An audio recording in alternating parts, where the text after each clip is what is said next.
Om Swastiastu.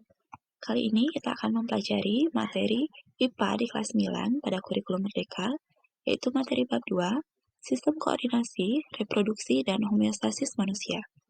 Pada video kali ini kita akan mempelajari sistem yang pertama, yaitu sistem koordinasi manusia. Sistem koordinasi manusia itu terdiri dari 3 bagian, yaitu sistem syaraf, sistem indera, dan sistem hormon atau endokrin.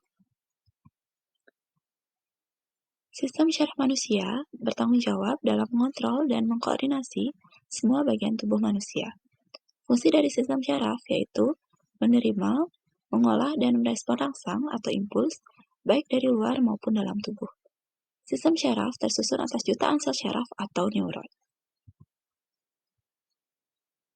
Struktur sel syaraf atau neuron terdiri dari beberapa bagian, antara lain dendrit, badan sel atau soma, nukleus, akson, selubung mielin, nodus Ranvier, sel sehwan, dan sinapsis. Mari kita bahas satu persatu bagian-bagian sel syaraf dan fungsinya. Bagian sel syaraf yang pertama yaitu dendrit. Dendrit adalah serabut pendek yang keluar dari badan sel syaraf. Fungsi dari dendrit yaitu menerima rangsang atau impuls dari sel syaraf lain untuk diteruskan menuju ke badan sel. Bagian yang kedua yaitu badan sel atau soma. Badan sel itu mengandung inti sel dan zat lain yang dibutuhkan oleh sel. Fungsi dari badan sel yaitu menerima rangsangan dari dendrit dan meneruskannya ke akson atau neurit.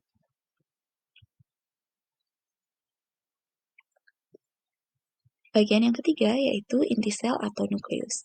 Inti sel itu berada di dalam badan sel dan berfungsi mengatur seluruh aktivitas sel. Bagian yang keempat yaitu akson atau neurit.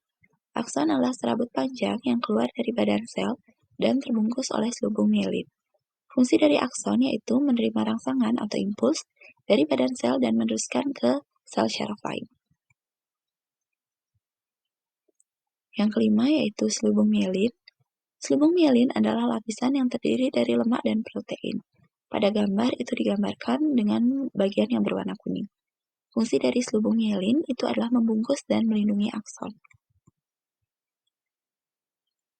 Bagian berikutnya yaitu sel sehwan. Sel sehwan itu berada di dalam selubung mielin dan berfungsi untuk membentuk selubung mielin dan memberi makan akson. Berikutnya, nodus Ranvier. Bagian akson yang tidak tertutupi oleh sel sehwan itu disebut nodus Ranvier. Nodus Ranvier berfungsi untuk mempercepat jalannya rangsang saat melalui akson. Yang terakhir adalah sinapsis. Sinapsis adalah bagian pada ujung akson yang akan bersambungan dengan dendrit sel syaraf lain. Jadi fungsi dari sinapsis adalah meneruskan rangsang dari satu sel syaraf menuju ke sel syaraf lainnya.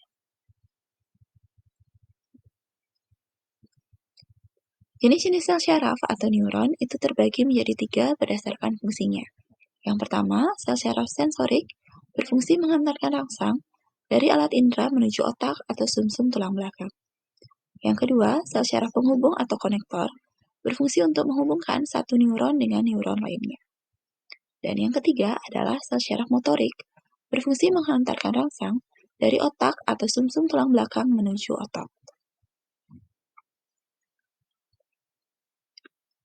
Sistem syaraf manusia itu terbagi menjadi 2, yaitu sistem syaraf pusat yang terdiri dari otak dan sumsum tulang belakang, dan yang kedua sistem syaraf tepi yang terdiri dari sistem syaraf somatik dan sistem syaraf otonom. Sistem syaraf pusat pada manusia itu dikendalikan oleh otak dan sumsum tulang belakang. Baik otak dan sumsum tulang belakang itu dilindungi oleh selaput meninges. Selaput meninges terdiri dari 3 lapisan yaitu durameter, arachnoid, dan piameter. Otak adalah bagian yang berfungsi dalam gerak sadar manusia, sedangkan sumsum tulang belakang itu bertanggung jawab pada gerak refleks manusia.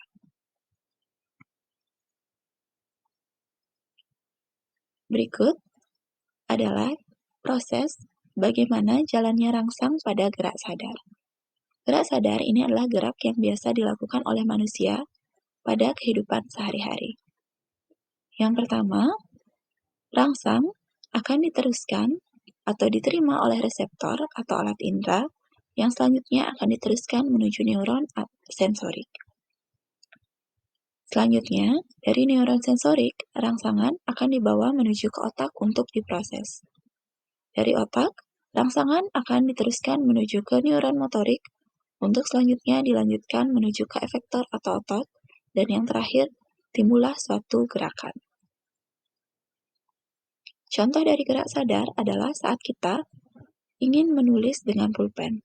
Jadi rangsangan itu diterima oleh alat indera, yaitu berupa mata, melihat ada pulpen di atas meja.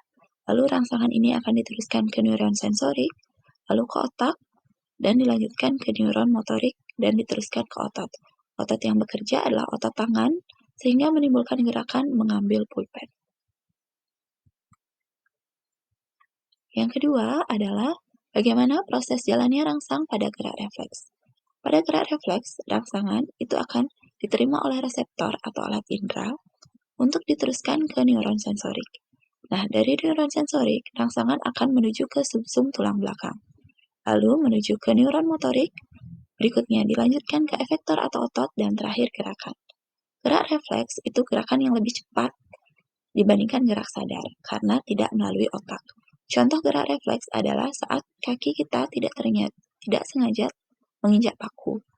Rangsangan yang diterima oleh alat indera, yaitu pada bagian kulit pada kaki, itu akan diteruskan menuju ke neuron sensorik. Lalu dari neuron sensorik akan menuju ke sumsum tulang belakang, lalu menuju ke neuron motorik, yang selanjutnya diteruskan ke otot dan menimbulkan gerakan. Gerakan yang timbul adalah gerakan mengangkat kaki.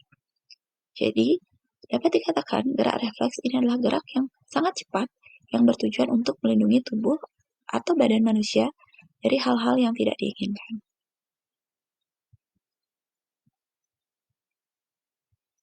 Nah, berikutnya yaitu otak manusia. Digambarkan otak manusia itu memiliki struktur yang berkelok-kelok, di mana bagian otak itu terdiri dari beberapa bagian, antara lain otak besar atau cerebrum, otak kecil atau cerebellum, dan batang otak yang terdiri dari pons dan medula. Nah, bagian-bagian otak ini memiliki fungsinya masing-masing. Adapun beberapa fungsi dari otak, yaitu cerebrum atau otak besar, itu adalah bagian otak yang berfungsi untuk proses penglihatan, pendengaran, ucapan, emosi, dan gerakan. Sedangkan cerebellum atau otak kecil itu adalah bagian otak yang berfungsi dalam mengkoordinasikan postur badan, mengatur keseimbangan, mengatur bicara, aktivitas otot, dan sistem motorik lainnya. Sedangkan batang otak atau brainstem ini adalah bagian yang berfungsi dalam mengatur sistem kerja pernafasan, detak jantung, tekanan darah, dan fungsi penting lainnya dalam tubuh. Berikutnya, sistem syaraf tepi. Sistem syaraf tepi terdiri dari dua komponen, yaitu saraf somatik dan saraf otonom. Saraf somatik terdiri dari 12 pasang saraf di otak dan 30 pasang saraf di sumsum tulang belakang. Sedangkan saraf otonom terdiri dari sistem syaraf simpatik dan sistem syaraf parasimpatik. Adapun cara kerja sistem syaraf otonom, yaitu saraf simpatik dan parasimpatik, itu memiliki kerja antagonis atau berlawanan. Contohnya, pada sistem syaraf simpatik itu akan mengatur penyempitan pupil mata, sedangkan pada saraf simpatik itu mengatur pelebaran pada pupil mata.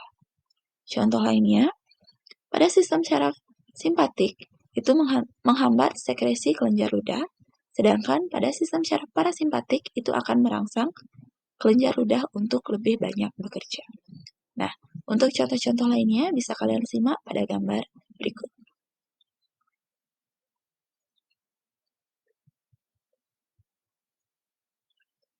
Nah, sekian video kali ini terkait dengan sistem koordinasi manusia. Untuk selanjutnya, kita akan mempelajari terkait sistem koordinasi manusia lainnya, yaitu sistem indera dan sistem hormon. Selamat belajar!